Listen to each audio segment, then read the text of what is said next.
Isang mapagpala at magandang araw sa ating lahat, mga Katolikong kabataang Bulakenyo. Gayon din sa ating mga kapatid sa iba't ibang dioceses. Kamusta rin naman po ang ating mga young at heart? Happy Catechetical Month po and welcome po kayong lahat sa programang naghahatid sa inyo ng karagdagang kaalaman at pumupuno ng espiritual na paghubog. Salamat naman po sa walang sawang support nyo. Please keep liking and sharing all our content and invite din ang ibang friends to subscribe sa ating YouTube account. Totoo yan, kids! Don't also forget to click the bell button for notifications. Kaya tawagin na ang buong pamilya para panoorin ang programa natin Kung saan ang lahat ng usapang pananampalataya at katotohanan ay ating tutuklasin, pag-aaralan at lilinangin. Ito ang KKB Online!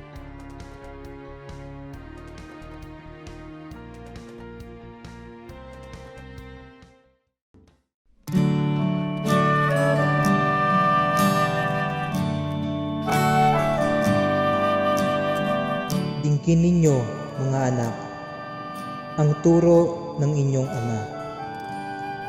Sa inyo ang unawa kung laging diringgin siya. Pagkat tiyak na mabuti itong aking sinasabi, kaya't aking mga katuruan, huwag mong isantabi. KKB, may oras ka ba upang manahimik sumandali?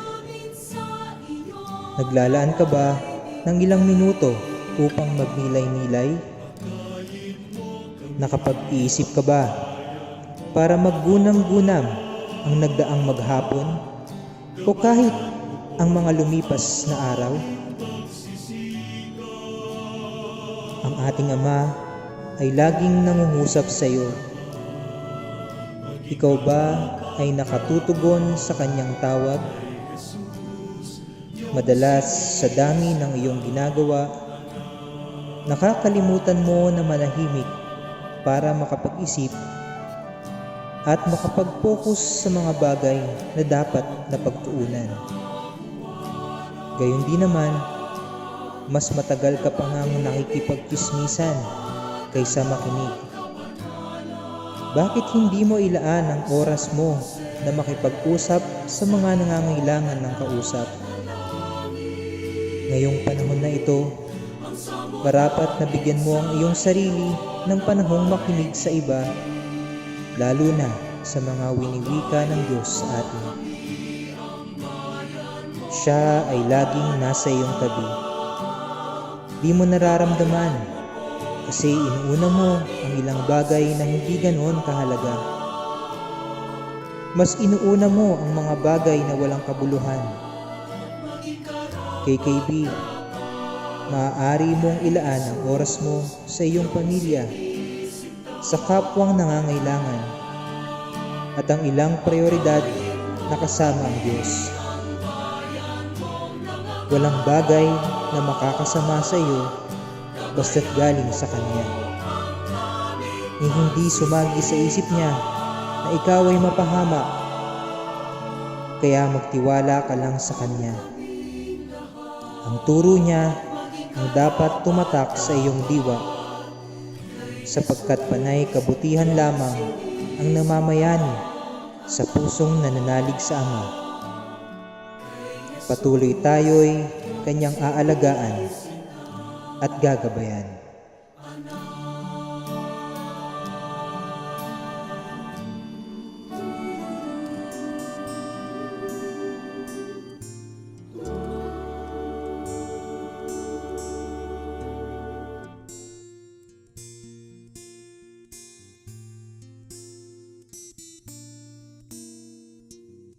Ang buwan ng Setyembre ay ang National Catechetical Month para sa ating mga Katoliko. Mahalaga sa buwan na ito upang pahalagahan ang gampanin nating mga Katoliko na magturo at magpaalala sa mga turo ng ating simbahan. Pinapaalalahanan din tayo na makatulong sa ating mga kaparian na makapag-akay ng mga kapwa Katoliko na mamuhay ayon sa katuruan ng ating simbahan. At sa ika-28 naman ng buwang ito, ang kapistahan ni San Lorenzo Ruiz. Siya ang kauna-unahang Pilipinong santo at huwaran din nating mga kabataan. Alamin natin sa episode na ito kung paano siya naging kalugod-lugod sa Panginoon. At ano ang naging mahalagang pangyayari sa buhay niya. Gayon din naman, isa ring huwarang nating mga kabataan si San Pedro Calungsod, ang pangalawang Pilipinong santo. Magandang pag-usapan ang kanyang naging buhay, paano siya naging katikista, at ano-ano pa ang kanyang naging mahalagang papel sa simbahan noong nabubuhay pa siya. Pagnilayan natin ang kanilang talambuhay upang maging magagandang halimbawa sa ating mga kabataan na sa kanilang murang edad ay naging malaking tulong sa ating simbahang Katolika. Tara, samahan niyo ulit kaming talakayin at tuklasin ang mahalagang aral ng ating simbahan. Dahil sa pandemyang nararanasan natin ngayon, hindi muna tayo makakapunta sa labas ng diocese. Pero hindi ito naging hadlang para kilalanin lalo si San Lorenzo Ruiz at matuklasan ang naging buhay katekista niya. Correct ka dyan, Ses. Nagkaroon tayo ng pagkakataon na makapanayam ang Rector at Parish Priest ng Minor Basilica and National Shrine of San Lorenzo Ruiz. Narito si Reverend Father Andy Ortega Lim. Panoorin ninyo ang ating naging panayam.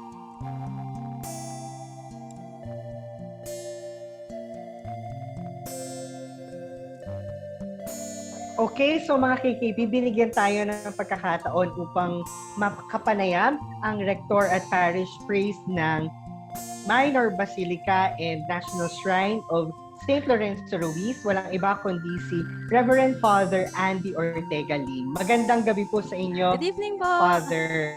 Ay magandang gabi din sa inyo, Ses, Kids at sa lahat ng mga sumusubaybay at manonood sa programang ito. Yes, sir. Ayun, welcome po ulit sa KKB Online. So since ngayong buwan po ay pagdiriwang po natin nakapistahan ni San Lorenzo Ruiz. So sino po siya?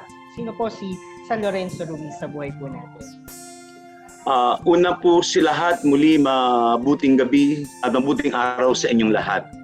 Ang pinakamagandang batayan ng kasaysayan ni San Lorenzo Ruiz ay ang aklat na sinulat ni Father Fidel Villaruel, isang Dominikano na nagsaliksik din at talagang nagsulat para maging santo si San Lorenzo Ruiz. Yan ang kanyang aklat na ginawa. Itong ating batayan ng ating pagtatalakayan. Si San Lorenzo Ruiz ayon sa aklat ni Padre Fidel Villaruel, OP, ay pinanganak mga 16th century dito sa Binondo. Ang kanyang ama ay isang Chino, ang kanyang ina ay isang Pilipina. Siya ay mestizo. At nung panahon na yon, ang mga tao sa pinanganak siya sa Binondo, ang mga tao sa Binondo ay 3 wika ang binibigkas. Yung Chinese ay tinuturo ng mga amang Chino, yung Pilipino naman tinuturo ng mga Pilipinang ina, at Kastila tinuturo ng mga paring Kastila. Kaya linguist noon yung tao sa Binondo. And we presume that St. Lorenzo Ruiz spoke 3 languages during that time. And siya ay naging sakristan dito sa simbahan sa Binondo. Sanay siya sa buhay kumbento, buhay simbahan, at naging miyembro ng Confraternity of the Most Holy Rosary. Isa siyang kumprade, parang official member ng samahan na may mga tungkulin tulad ng pagdadasal ng Santo Rosario at kung ano-ano pang ibang gawain. And later on, siya ay naging eskribano. Ang eskribano ay siyang sumusulat ng mga dokumento dahil sinasabing maganda yung kanyang penmanship. And siya din ay later on nakapag-asawa at nagkaroon ng 3 anak, 2 lalaki at 1 babae. Yun ang maikling buhay ni San Lorenzo Ruiz kasi siya ay naging martyr in 1637. So we presume that she only lived 37 years. Yan po. Since nabanggit nyo na po yung pagiging martyr ni ni San Lorenzo Ruiz po, sa pagkakaalam po namin ay nakarating po siya ng Japan. So paano po siya nakarating ng Japan? Okay. Ayon sa kasaysayan, sinasabing na pagbintangan si San Lorenzo Ruiz at tumingi siya ng tulong sa mga paring Dominikano. During that time, gustong-gusto ng mga Dominikano magmisyon, lalo sa Japan. At sumama siya sa Japan, sa madaling sabi, sumama siya sa Japan. Pero hindi madali na makaalis ng Pilipinas dahil during that time, talagang pinapas lang ang mga Kristiyano sa Japan. Kaya ang ginawa ng Governor General ng Pilipinas ay bantayan yung Manila Bay na walang makakaalis na misyonero papuntang Japan. At nagtangka sila gumawa ng parang barko o lancha na sa Manila Bay at yun ay pinasunog ng Governor General para mapigilan sila. Ang ginawa ng mga Dominikano kasama si San Lorenzo Ruiz, dumaan sila sa Bataan, through Bataan, they sailed to Japan. Kaya nakarating sila sa Okinawa. Okay, But from Okinawa, they were brought to Nagasaki. Doon na naranasan yung martyrdom nila. Okay, so hindi rin naman po pala basta-basta makalabas ng bansa. Katulad din naman niya yun. Na... Parang gano'n. Oo nga eh. Yes. So, Father, medyo kumaliti lang po sa isip ko. Medyo nabanggit nyo na nakapag-serve si San Lorenzo Ruiz. Itatanong ko lang po, kung dyan po ba mismo sa Binondo Church na kinatatayuan or kinauupuan ninyo ay posibleng doon siya nakapag-serve? Yes. Sa itong simbahan ng Binondo mismo, dito siya bininyagan. At sa simbahang yan, dyan siya mismo naglingkod bilang sakristan.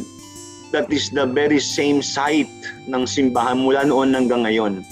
Kasi napapaikutin siya ng kalsada. Kaya hindi naman nailipat yung simbahan.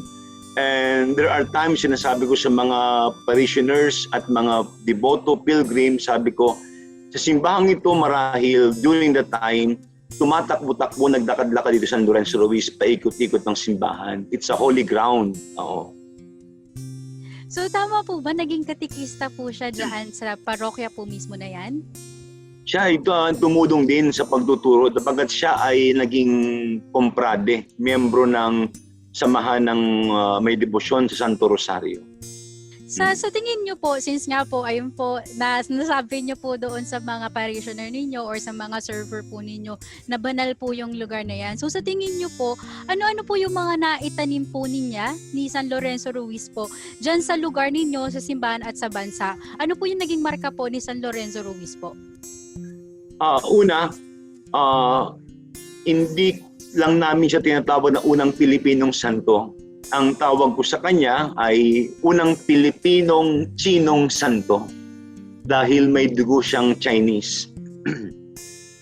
Chinese. At isa siya sa marahil nagpatingkad, bumuhay sa debosyon ng mga Chinese Catholics. Kasi yung Binondo Church, itinayo yan bilang regalo sa mga Chinese Catholics nung panahon na yon to protect and preserve the faith of the Chinese Catholics and also the Filipino-Chinese during that time.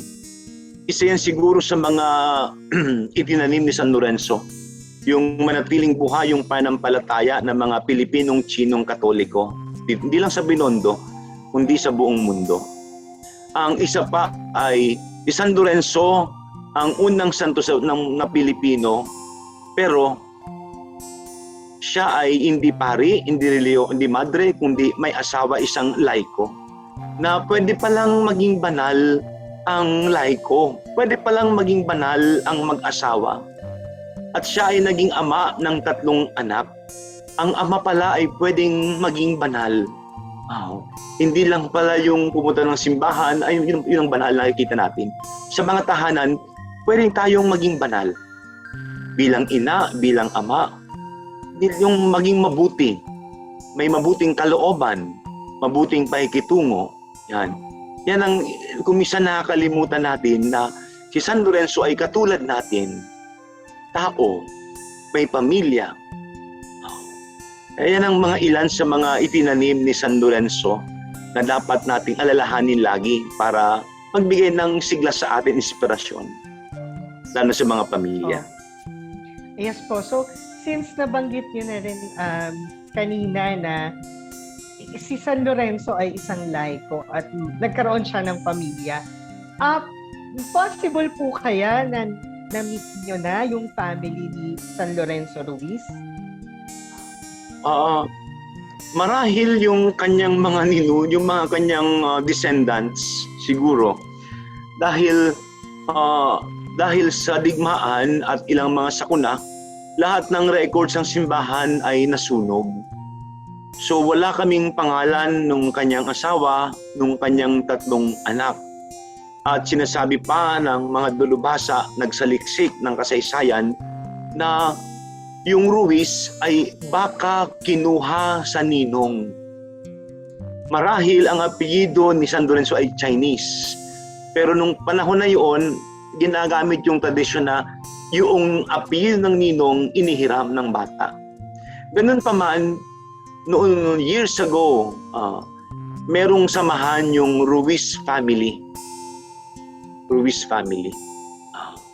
At marahil dahil si San Lorenzo na pagbintangan, marahil yung kanyang, I can only guess, my theory is that baka yung kanyang mga anak ay pumunta sa ibang lugar. Baka para hindi na madamay. At malay natin, baka sa Bulacan, yung isang anak, nandyan yung mga angkan. At baka sa inyong diocese, meron dyan kamag-anak ni San Lorenzo. We may not know. Baka sa ating paglalakad sa lansangan, isa dyan ay kadugo ni San Lorenzo that we do not know. So may common denominator pala yung dalawa nating santo. Kasi si San Pedro Calungsod po, ganun din yung istorya niya na hindi rin ma-identify kung sino po yung mga kamag-anak niya. At same din po kay San Lorenzo Ruiz na hindi rin natin directly ma-identify kung sino yung mga kamag-anak. Even though na baka may nag-claim pero hindi pa rin po natin ma-verify. And at the same time, parang doon pumapasok na hindi mahalaga yung i-trace natin yung naging ancestors niya plus yung nag-branch out. Ang mahalaga is yung naging impact nila at yung naging buhay nila. No? Yes, tama. yes. Okay, so meron ako doon So baka malay ko kamag-anak ko pala si San Lorenzo Ruiz. Oh, malay mo. si Crickets parang kamukha si San Lorenzo. Pwede din. So hindi, Opo. wala Okay. sa bloodline yan. Wala sa nakaputi. So, parang mapapatunayan natin na wala naman talaga sa bloodline. Hindi naman natin tiningnan kung sino yung mga naging ancestor ni San Lorenzo Ruiz. Pero yung act niya, yun yung So, balikan po natin yung pagiging, pagiging martyr po. Lagi po natin na sinasabi na martyr. Ano po ba yung nangyari mismo po sa Japan? Bakit po natin siya natawag na martyr? During the time, talagang pinipersecute yung mga Kristiyano sa Japan. Talagang that was an order sa mga samurai na ulihin ang mga Kristiyano at patayin. That was very clear during that time. Pero nakaka-amaze kasi yung mga misyonero, alam nila na pwede silang patayin. Pero still they went to Japan. Alam nila, pinagbawalan sila ng Philippine government during that time, yung mga Kastila. Pero they look for another way to be able to go to Japan. When they reached Okinawa, nakilala silang mga misyonero. They were brought to Nagasaki. And during the time naman, pag tinalikuran mo yung panampalataya mo, pwede ka naman kasing hindi patayin eh. Sasabihin lang, sige, renounce your faith and you will live. But they parang nanatili sila sa kanilang pananampalataya. They remained faithful. And San Lorenzo Ruiz even said, as we all know, even if I have 1,000 lives, still I will offer it to you. 1,000 buhay man meron ako, iaalay ko pa rin sa iyo. And sad to say, not really sad to say, we don't have any relic, not even secondary relic the church itself may be a relic because he was served in the church when he was young. It may be considered a relic kasi naglingkod siya. Kasi during the time, yung mga, kasi there were thousands of Christians persecuted, killed in Japan. Thousands really. One of them is San Lorenzo Ruiz. Ang ginawa sa kanila, matapos silang, actually yung ginawa sa kanya, it's unimaginable. Yung excruciating pain, yung matinding sakit eh. Yung painom maraming tubig, hanggang lumaki yung tiyan, lalagay ng tabla, tapos magsisiso, so sa magkabilaan, so yung liquid lalabas sa lahat ng mga tenga, ilong, bibig, lalabas siya dyan. And some of his companions, yung needle sa fingers, and eventually San Lorenzo, inom ng tubig, naisiso sa kanyang tiyan, pinatiwarik siya, at pinasok sa isang parang balon, half of his body, until he died. And all of them, when after they died, they were all burned and literally reduced into ashes para wala ng traces of Christianity. Sobrang hirap po pala Actually, maging Kristiyano noon. Yes. When we visited Nagasaki for a pilgrimage, ayun ang sinabi sa amin. During the time, para walang traces, kasi tayo mga Kristiyano, gusto natin yung maayos sa burial, ilipat sa maayos na libingan, inuhukay, para hindi na mangyari yun. Ang ginawa ng mga Japanese noon, they were burned, literally. They were literally reduced into ashes para walang traces of Christianity. Yes po. So since nabanggit nyo na nakarating po kayo sa pinangyarihan po nitong kwento na ito, kamusta po yung pakiramdam or paano nyo po i-describe yung lugar na ito? Ang Nagasaki is part of Kyushu Island, if I'm not mistaken. And if I am right, sa buong Japan, ang pinakamaraming Catholic churches ay I think in Nagasaki. It's a very solemn place. It's a very solemn place. You can just feel na hundreds of years ago, thousands of Christians were martyred in that place. And now you can feel na there's solemnity there. Maringal yung lugar eh. Maringal yung lugar. Maybe because thousands were martyred during that time. And pinaparamdam nila na it's a holy ground actually. It's a holy ground. And it's a beautiful place, ang Nagasaki. And they are praying preserved. for us. Yeah. And there's a church there. It's called Church of the 16 Martyrs and one of those is San Lorenzo Ruiz. You cannot find Church of San Lorenzo Ruiz. What you will find is Church of the 16 Martyrs. Kasi when they were canonized, they were 16 martyrs. They were martyred during the time 1633 to 1637. So ito po ay well-documented po ng church or dyan po sa book na nabanggit niyo po? Yeah, it's well-documented. At ang Vatican may copy nito kasi everything was submitted to Vatican. Even the names. And if you visit Binondo Church, you notice yung altar table namin. In front of the altar table, you will see 15 images. Those are the 15 martyrs, companions of San Lorenzo Ruiz. Tama niya. Yes. Sa feeling ko, pagbalik ko sa Binondo ngayon, kapag medyo maluwag-luwag na at bukas na po ang Binondo Church, iyahantin ko po ito.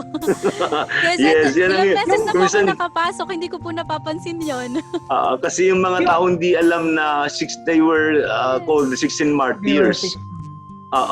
So ang makita mo sa altar, only 15, kasi San Lorenzo may sariling image sa malaki beside the altar. But in front of the altar table, you will see 15 saints. They are the 15 martyrs plus one, San Lorenzo.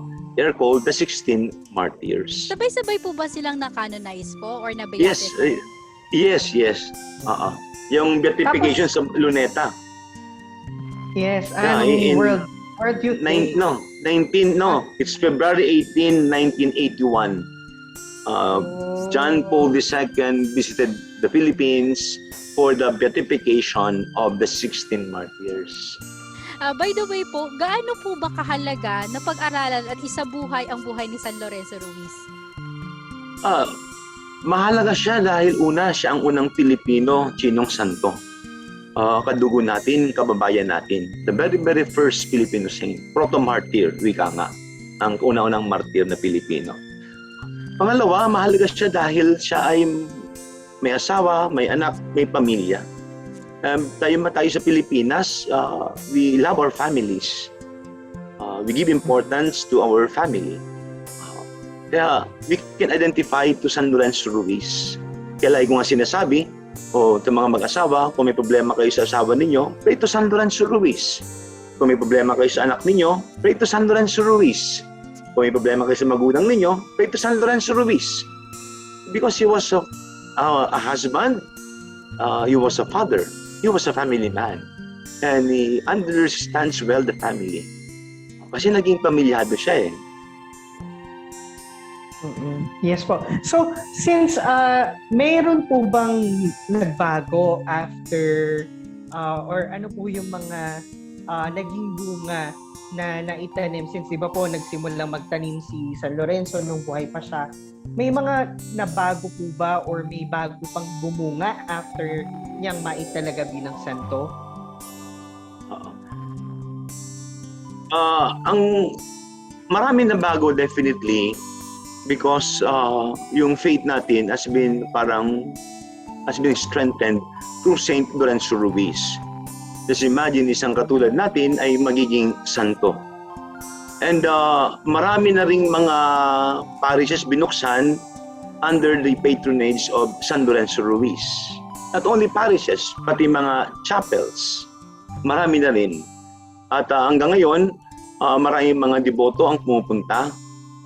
Hindi masyadong publicized, but they come to pray to San Lorenzo Ruiz.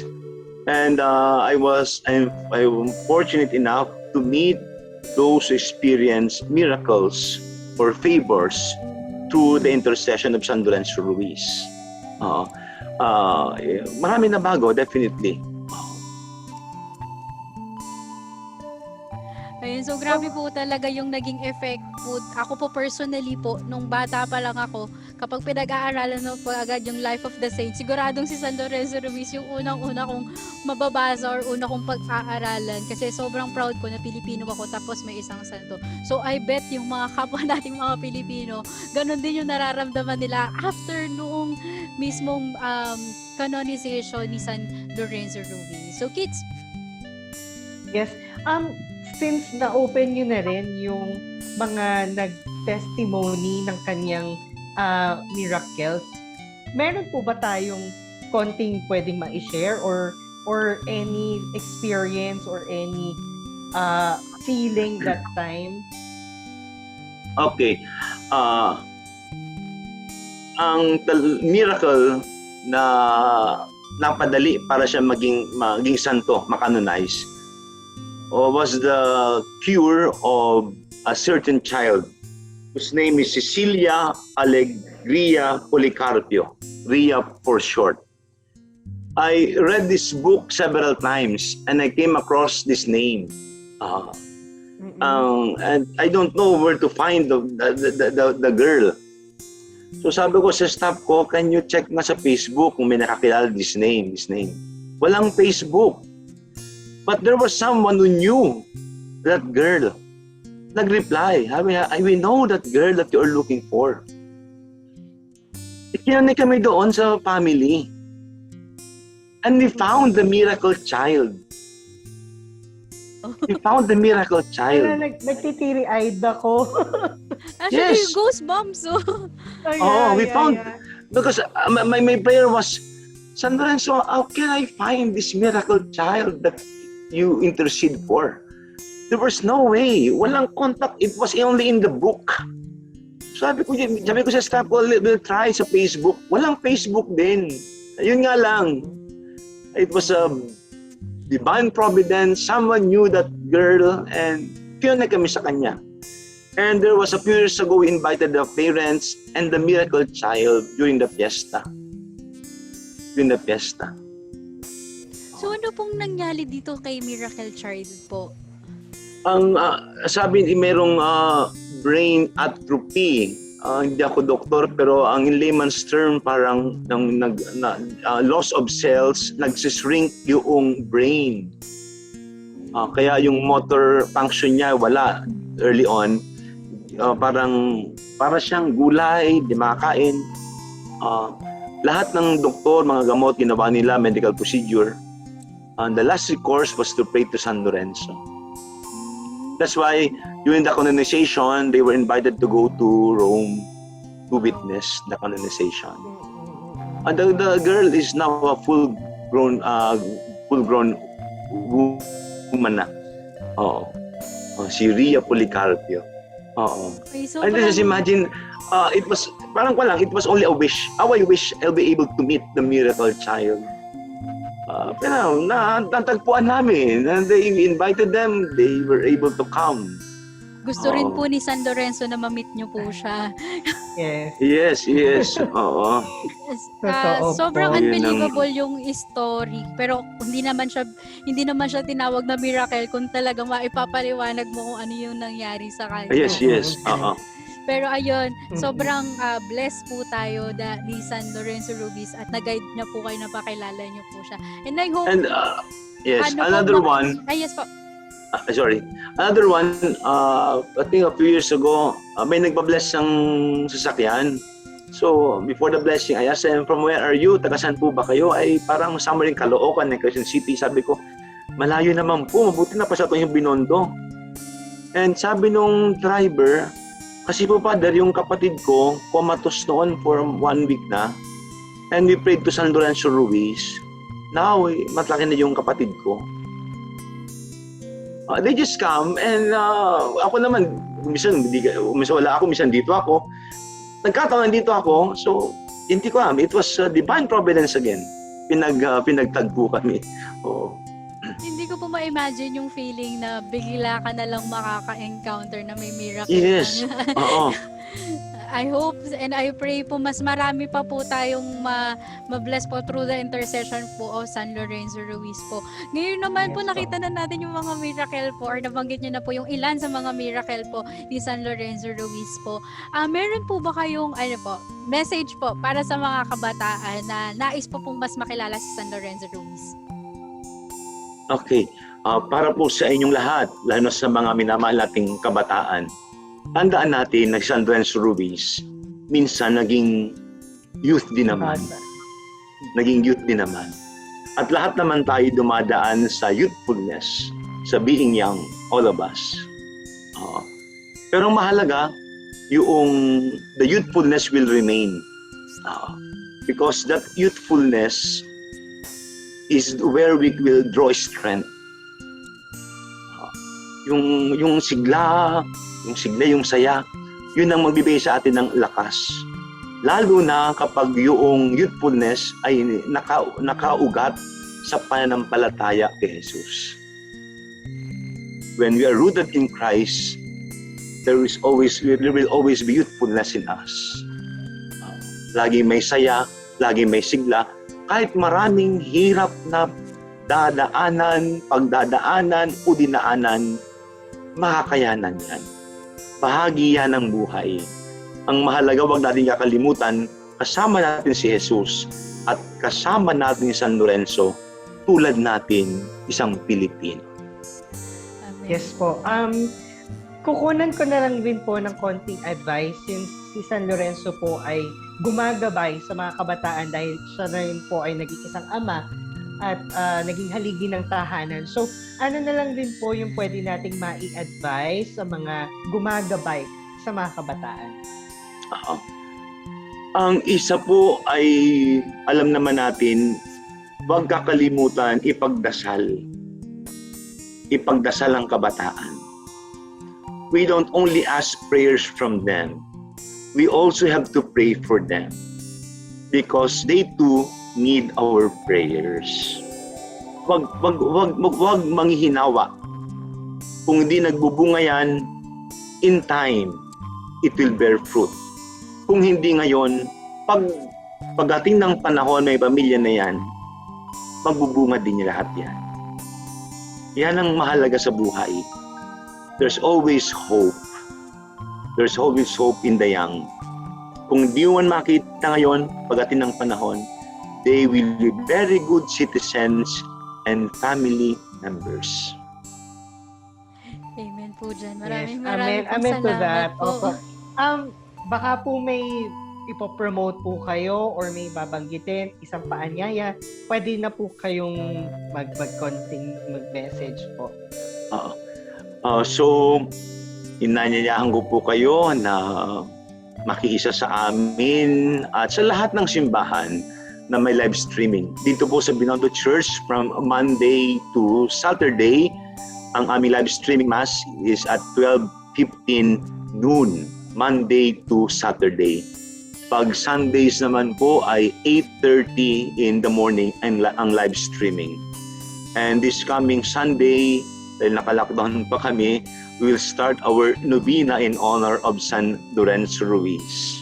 9 days po yan. After that is the feast day of San Lorenzo Ruiz. You are all invited. Kung bukas ang simbahan namin, i-post namin sa Facebook. And we strictly follow health protocol. Alcohol, distancing, temperature, yung contact tracing, yan. Face mask, face shield. Talaga namang napalalim yung pananampalataya natin at yung pagkakilala natin kay San Lorenzo ay mas lumawak pa. Sana po soon talaga makapunta kami personally dyan sa Binondo Church. You're always welcome here to visit us. Opo, personal ko po kayong pupuntahan pag bumalik po ulit ako ng Divisoria. Sana makabalik na po. Sa halan po ng buong Diocesan Commission on Youth Malolos, nagpapasalamat po kami. Thank you po sa inyong oras. Ayan, Thank you, sis. Thank you, kids, sa lahat ng mga youth at sa mga priests in charge sa inyong diocese. Maraming salamat sa inyo. Ingat po. God bless you. Maraming salamat po sa inyo, Reverend Father Andy Ortega Lim. Sana ay mabigyan tayo ng chance na makasama kayo personally. God bless po. Ngayon naman, panoorin nyo ang naging panayam natin sa dating Rector ng Cebu Archdiocesan Shrine of St. Pedro Calungsod at kasalukuyang Parish Priest ng Archdiocesan Shrine ni San Santiago, Compostela. Walang iba kundi si Monsignor LEGASPI, LEYSON. Hindi lang basta dating kura ng Archdiocesan Shrine dahil naging saksi mismo siya sa naging proseso ng pagiging santo ni San Pedro Calungsod. Alamin natin na naging buhay ni San Pedro at kung paano niya naisabuhay ang pagiging katikista. Okay, so kasama natin ngayon si Monsignor LEYSON ng Archdiocesan Shrine ng Santiago, Compostela. So welcome po sa KKB Online, Monsignor. Opo. So, una ko na pong tanong, since medyo nasa malayo po tayo, kaya po tayo naka-virtual. Sino po si San Pedro Calungsod? As we all know, he is the first DCY saint. He lived in the 16th century, and we do not know much about him. First name. We know from the manuscripts that his name is Pedro, and that is a Christian name. So we are sure, even if we don't have his baptismal certificate, that he was a Christian, and he was a catechist. So surely he was already a Christian. He is described as a niño, and we know that niños are infants up to 16 years old. The last description we hear about him was in 1671, the year before he died, and his companion missionary described him as a niño. Niños that were accompanying the missions in Visayas and in Guam at the time, because Guam was part of the Diocese of Cebu then were from 12 to 14 years old usually.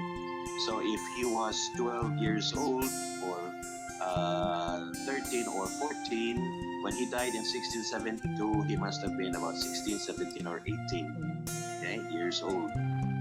What was his job there? He was an all-round assistant in Guam. Okay? They arrived there in 1668 and they were killed in 1672. The details we have of Pedro were the last days of his life from March 31 to April 2. Yun lang. March 31, he was helping the rector of the mission, now blessed Diego Luis de San Victores, in constructing a chapel because they wanted masses throughout the island of Guam. So they were constructing chapels in the eastern side of the island. Their headquarters was in the western side. So they were there and then started the mutiny of some natives, not all the natives. Those who were against them were the, how do we call them? They're the herbal medicine men. Okay, there was nothing wrong about the herbal medicine. You can have that now, but their superstitions. That was what the missionaries were against. No?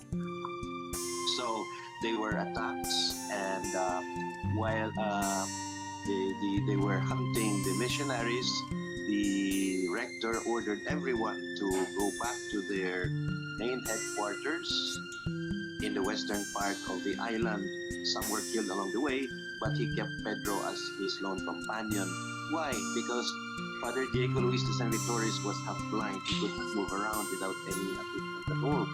So there was a rope tied around his waist, and then the other end of the rope was brought by the assistant. So yun, it was their situation. They were going through jungles and cliffs. No, there were no roads then. We are in 1672.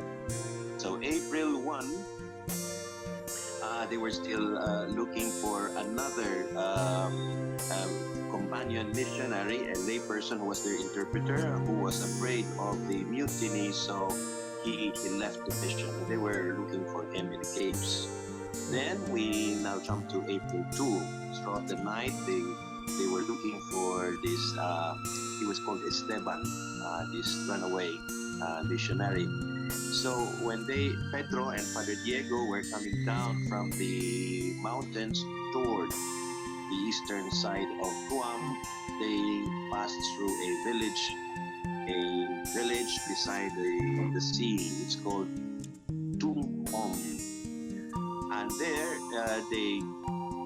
they were told that their friend, a Christian, had a newly born baby girl. So they candidly went to the house of this man called Matapang and asked him to bring out his infant for baptism. And they were surprised because this Christian called Matapang was already violent towards them. That was already clear that he apostatized. No? And so in order not to make him more angry, Saint Pedro and Blessed Diego went to the beach and started chanting the catechism with the other natives.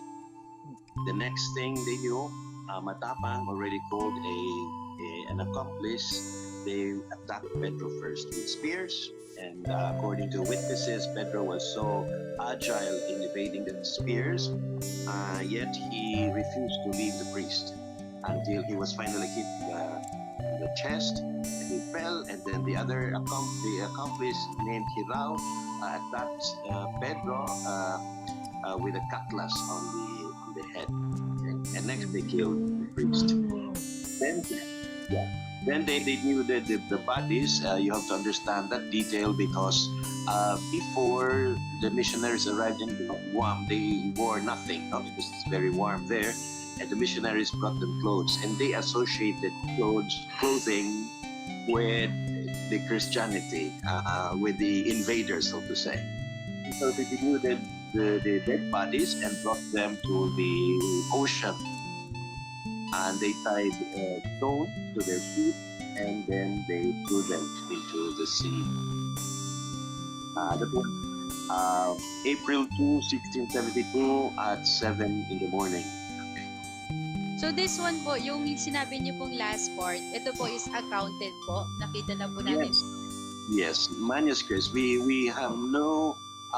We didn't even know that there was a Pedro Calungsod until we saw the manuscripts. What happened? That they were forgotten, shall we say?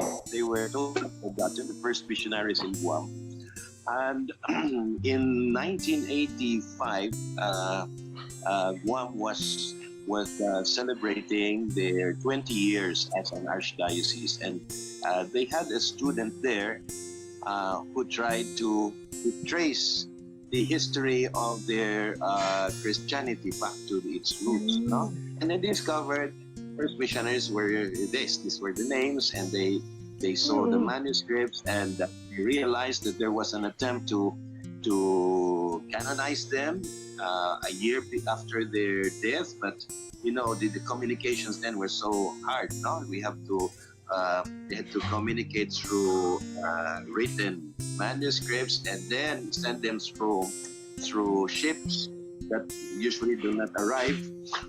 No? And so they started thinking, what about continuing the process? And they did. And so as they studied the manuscripts, they discovered that their founder, Diego Luis de San Vitores, had a lone companion named Pedro Calungsod. But in 1985, they were successful. They had the beatification of the priest, Diego Luis de San Vitores, but they left out Pedro Calungsod in order not to delay, because they had to finish 1985 to celebrate their jubilee. And during the beatification there was the Synod of Bishops, and the Archbishop of Guam told our Archbishop of Cebu, Cardinal Vidal then, that this new blessed had a companion who was a Messiah. And so Cardinal Vidal started the process. Slowly, and then my job was vice postulator, but my job was actually like a lawyer of a case. Okay, that would be easier to understand, no? Case, and then I have my client, and I am the lawyer. I present argument, and Yes, you know. yes. Medyo ipuputulin ko lang po yun, Mons, para medyo may cliffhanger tayo ng konti regarding sa naging process. So since ang account lang po natin is yung mismong Guam na time, so ibig sabihin po, wala pong records nung bata pa siya. Nothing, because we don't have archives then. Totoo po. Archives usually they are destroyed by typhoons. Yes. Fires, no. So we don't have, at least here in Cebu, I don't know there in Luzon. Here we don't have archives from the 1700s. Yes. So ibig sabihin din po, wala rin po tayong parang records of why did Pedro Calungsod went or go to Guam?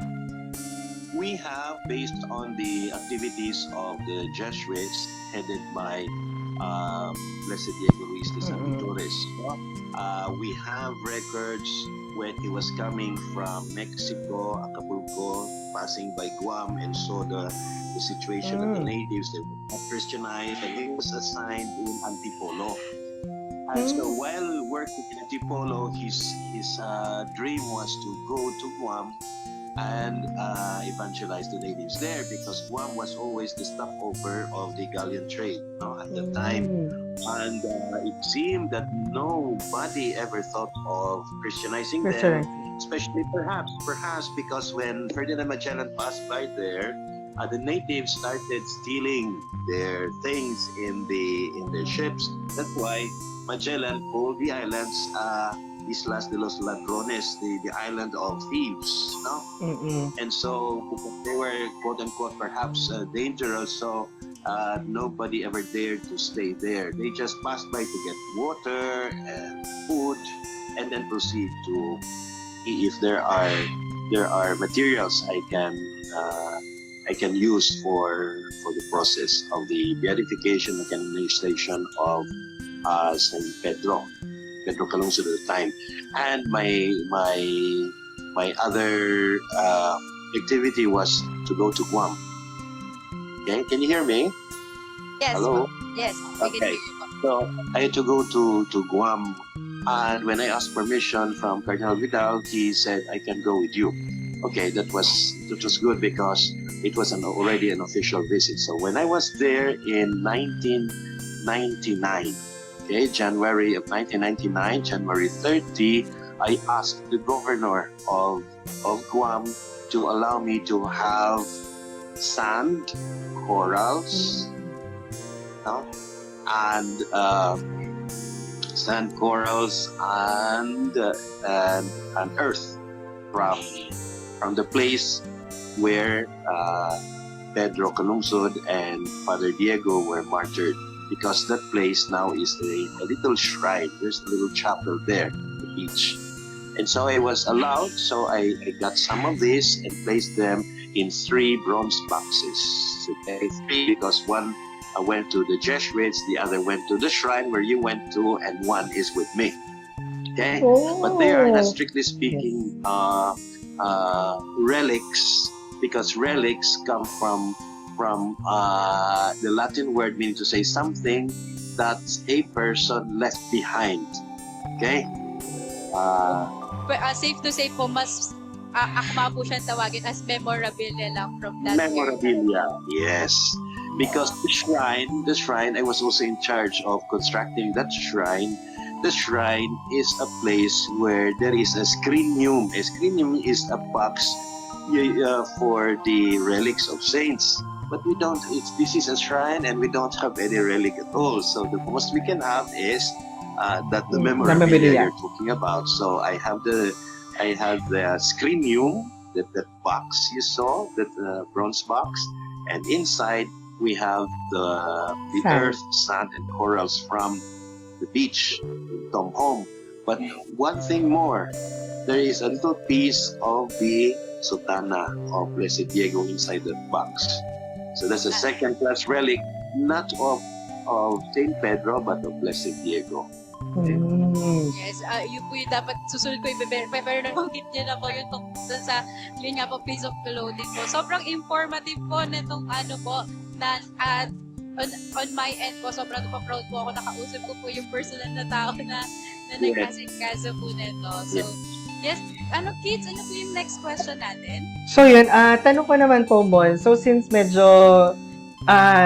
nandun na tayo sa process of the sainthood, nasaksihan niyo po ba yung naging proseso ng pagiging santo ni San Pedro? Yes, because I was the one doing it.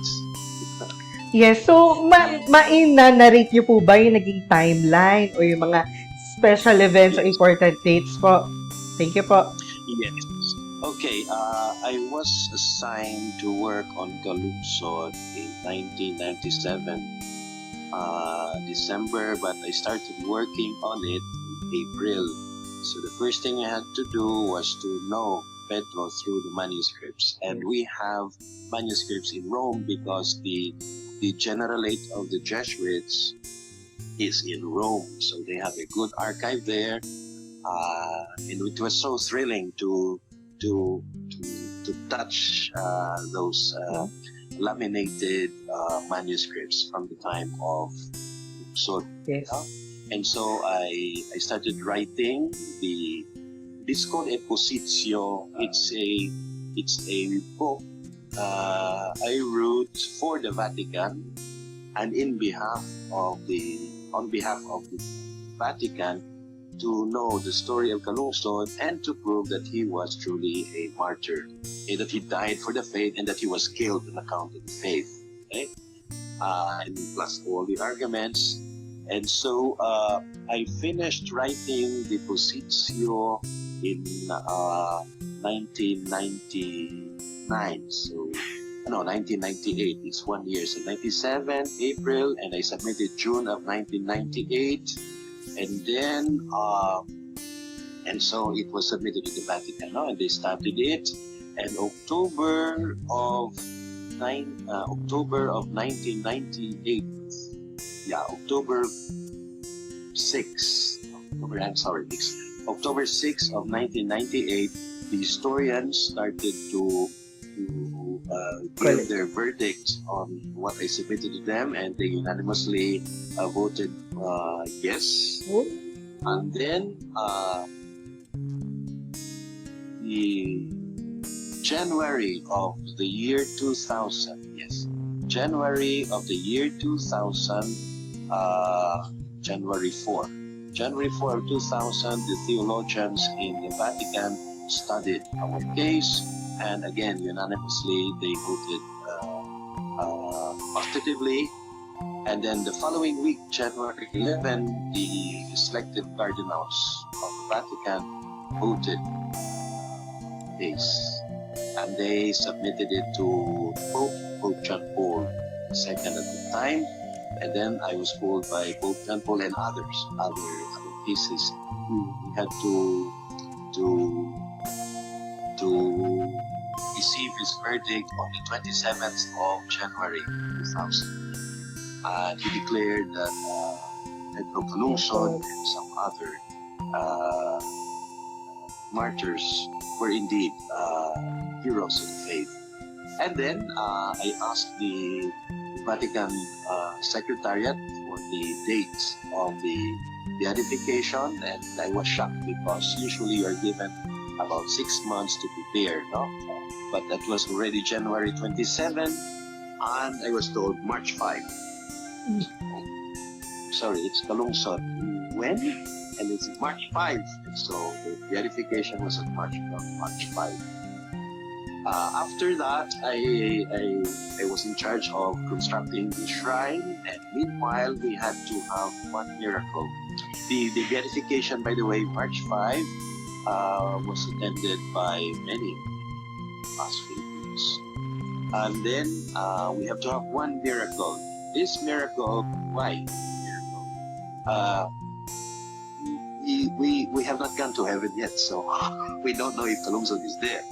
And so there has to be a divine sign, to say a sign from God that Calungsod is truly there. And so we need a miracle. The miracle is something beyond scientific explanation.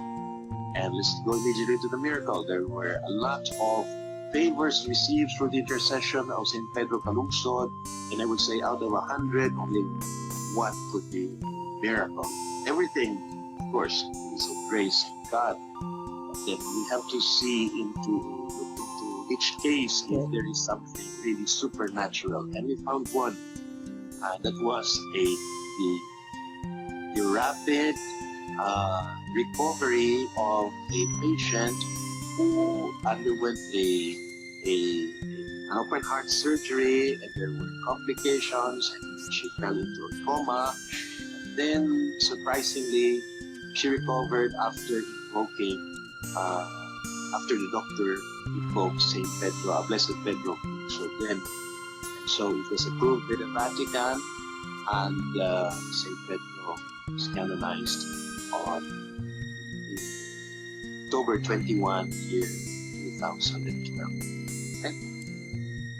So, since nasabi niyo po na nasaksihan niyo ano po yung reaction po dito na agad na yun na, makakanalize niyo? Well, of course, first thing, when Cardinal gave me the assignment, I was ready with reasons why I should not, because I was not Christian, I was not a lawyer, etc., etc. But he said, you learn. And so it was like mission accomplished eminence, okay? It was the thing. And of course, the excitement was the work I had was something unique in the sense that no one else was doing it. It was me, so it was like there is a certain bond, a close bond between me and Saint Pedro Calungsod, bringing him back to the world this time. He was lost for 3 centuries, more than Yes. centuries. No? And with the grace of God, we were able to write a book also because the Compositio is in language, in a tenor of the Vatican. No, I did that one, but I wrote more popular version of what the process was, etc.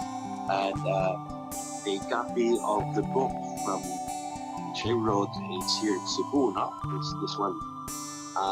The handwriting there is the handwriting of the companion of Saint Pedro Calungsod, and he wrote it on April 26th, 2 weeks after the death of Calungsod. That's how they call it, Pedro Calungsod Bisaya. Okay? And yes, the cover. This is the one of the manuscripts I got from Rome. Okay, and this is the book, and you can have a copy of this book because it's like a manual. Okay, for everyone, with some pictures. If you have this book, you don't need me anymore. Pero Okay? syempre, iba pa rin po na person. Yes. Yung istorya. Mons, medyo nabanggit niyo po kanina, na-curious lang ako kasi medyo sabi niyo kanina, naging parang lawyer kayo dun sa process na to. So, may mga events po ba tayo na maire-relate natin ito? Yeah, there were interesting events, no? Like let's start with the one in the last part of the process, which is for the canonization, because it's about a miracle, and it's the task of experts in medicine, doctors, real doctors in the Vatican who would study our case. And good, because you don't present your case in the Vatican to the Vatican unless you have studied it well, examined it well here locally in Cebu. So I gathered several doctors to listen to their opinions and their discussions. And in the process, I learned something of medicine also. It's like becoming a little doctor also. Okay, and it was an interesting experience that when the case was already in the Vatican and they asked me some questions, I was always ready to answer them like a, shall we say, a little doctor, no? Because everything was clear to me. And so that helped in the process. Even if there were some doctors there who have some doubts, but when they heard my arguments and the arguments of the other doctors, they were convinced. So it was declared that it was indeed a supernatural. Tulad nga po ng sabi ninyo, out of 100, one lang po yung kailangan. Yeah, because we don't deny that these are traces, but Yes. when we say miracle, it used to be something really very, very serious. Like another incident, when I went to Guam, before I went there, because I have to be with the cardinal, there has to be you have to organize the yung salubong doon sa Guam, no? Because it was already an official visit. So I asked a friend priest to go there as an advance party, and he will be the one bringing those 3 bronze boxes to Guam, no? Okay.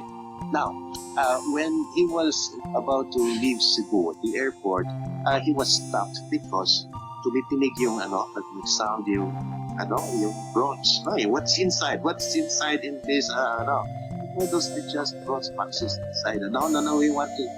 And so he opened everything to inspect, and then the plane was about to leave. I don't know. And so after the inspection, okay lang pala. He was left, the priest was left alone to repack. Okay?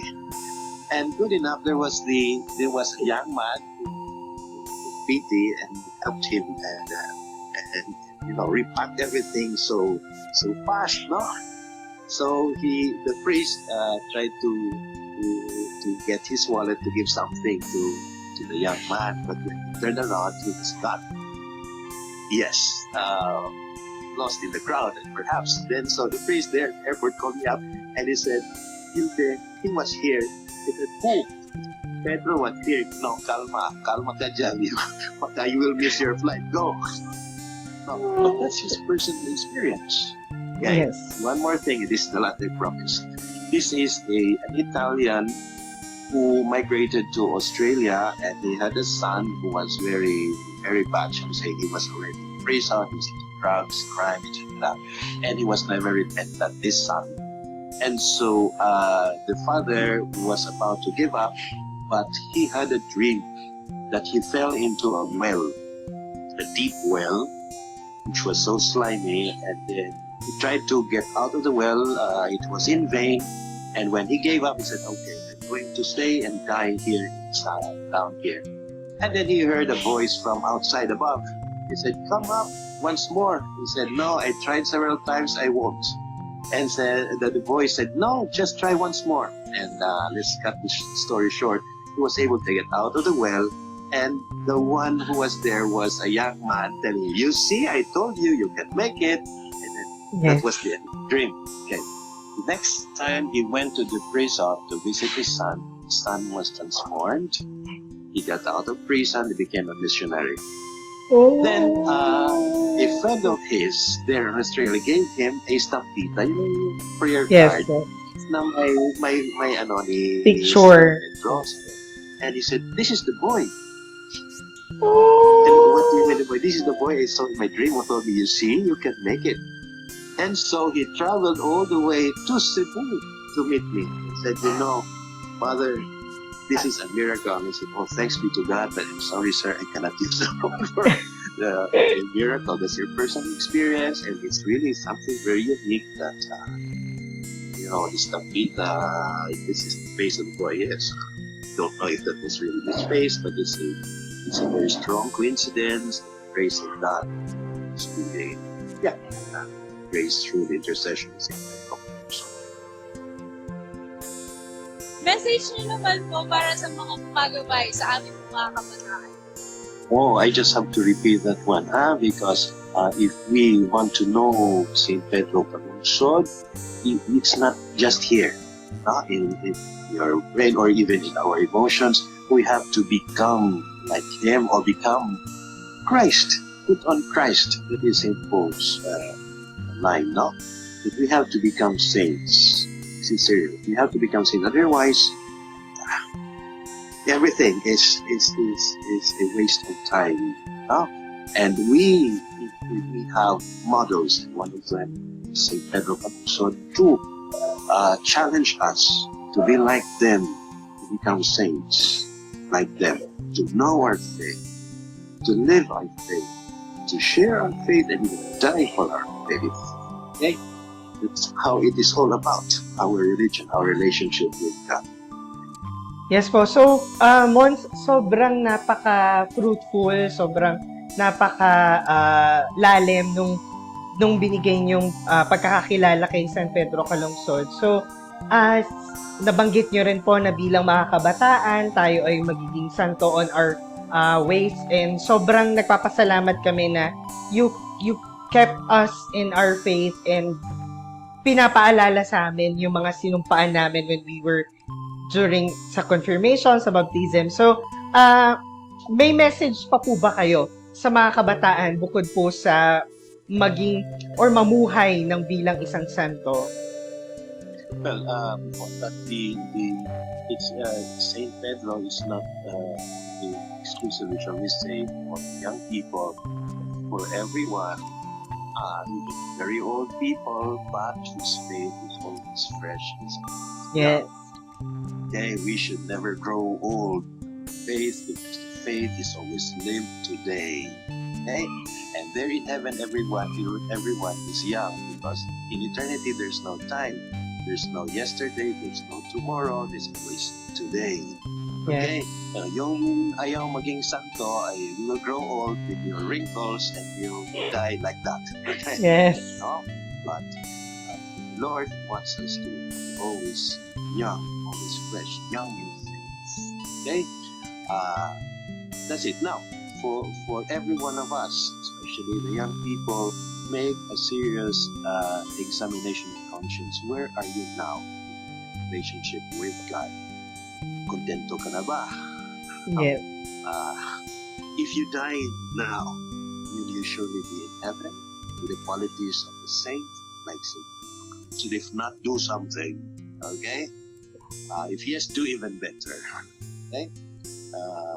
That's it.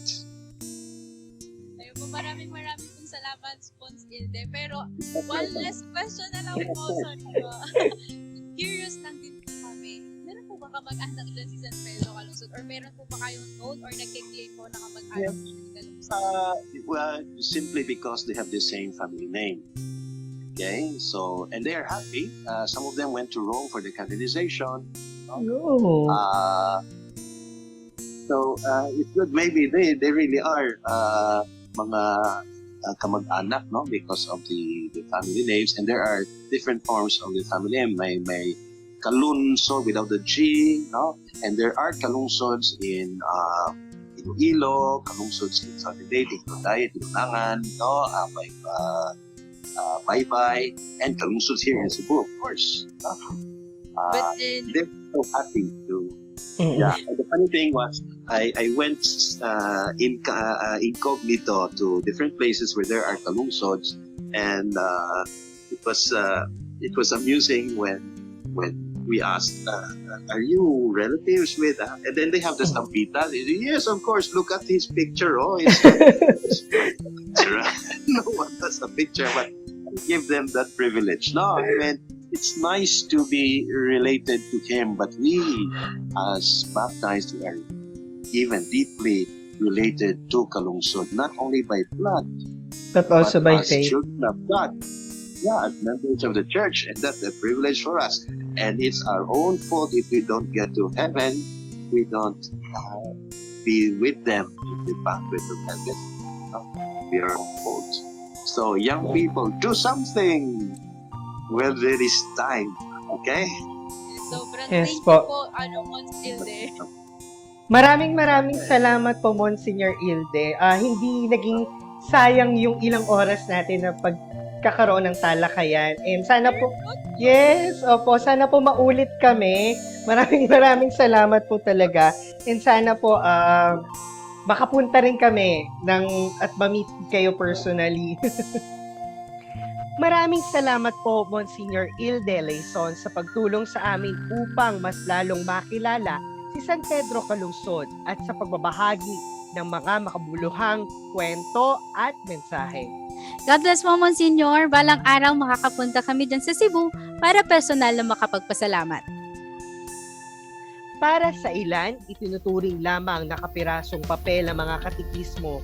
Ngunit para sa ating mga Katoliko, itong kasulatan na ito ay lubhang napakahalaga sa ating pananampalataya dahil isa ito sa ating pundasyon upang magkaroon ng kalinawan sa ilang bagay na sa atin ay may kalabuhan. Totoo yan, kids. Ang katekismo ang nagpapatatag sa ating paniniwala. Ito rin ay maaaring akda lamang, ngunit malalim ang pagkakahulugan dito dahil ito ang pamamaraan natin upang mabuksan ang kamalayan nating mga Katoliko. Amen to that. Be always a blessing to everyone. By the way, thank you po sa lahat ng tumangkilik ng ating merchandises para sa commemoration ng 500 years of Christianity in the Philippines. Bukas na bukas pa rin po tayo sa ating mga order. Check na check yan, kids! At sa mga KKB na gustong maging official distributor ng mga items na ito, huwag nang mahiyang mag-message sa ating FB page. At sana rin mga KKB, mapaggunam-gunam natin ang mga naging kontribusyon ni San Lorenzo Ruiz at San Pedro Calungsod sa ating simbahan. At gaya nila, tayo ay hindi mag-atubiling maging isip, puso at kamay ng ating simbahan. Sabi nga sa second letter of St. Paul to the Thessalonians, "So then, our friends, stand firm and hold on those truths, which we taught you both in our preaching and in our letter." At tayo naway patuloy na makiisa, magkaisa, maniwala, magtiwala, tumalima at gumawa hanggang sa susunod para sa isang makabuluhang talakayan. kung saan ang lahat ng usapang pananampalataya at katotohanan ay ating tutuklasin, pag-aaralan at lilinangin. Ito ang KKB Online!